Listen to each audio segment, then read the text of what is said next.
నమస్కారం. నా పేరు చిట్యాల శ్వేత. తెలంగాణ సాయుధ పోరాట యోధురాలు చాకలి ఐలమ్మ మనవడు రామచంద్రం గారి కోడల్ని. మాది పాలకుర్తి.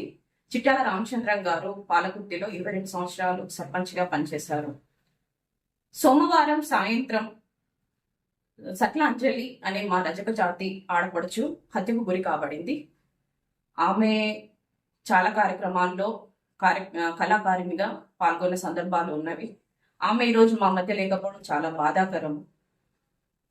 అయితే ఈ విషయంలో చాలా మంది ప్రింట్ మీడియా, ఎలక్ట్రానిక్ మీడియా, అలాగే సోషల్ మీడియాలో ఒక దుష్ప్రచారం వస్తుంది. ఆమె చాకలి ఐలమ్మ ముని మనవరాలు అని. దయచేసి చెప్తున్నా, సట్ల అంజలి గారికి మాకు ఎటువంటి సంబంధము లేదు. ఐలమ్మ కుటుంబానికి కానీ సట్ల అంజలికి ఎటువంటి సంబంధం లేదు. ఆమె ఐలమ్మ ముని మనవరాలు కాదు.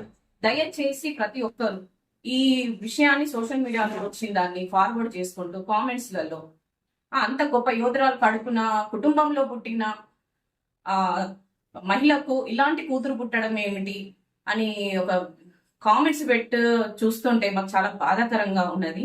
దయచేసి చెప్తున్నా, ఐలమ్మ గారికి సట్లాంజలికి ఎటువంటి సంబంధము లేదు.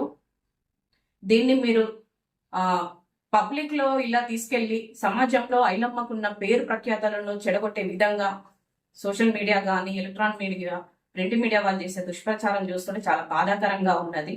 దయచేసి వీటిని ఇక్కడితో ఆపేయండి. నిజాలు తెలుసుకోండి, నిజాన్ని బయట పెట్టండి, అబద్ధపు ప్రచారాలు చేయకండి. అలాగే సట్ల అంజలి గారి ఆత్మ శాంతి జరగాలని భగవంతుణ్ణి ప్రార్థిస్తాం.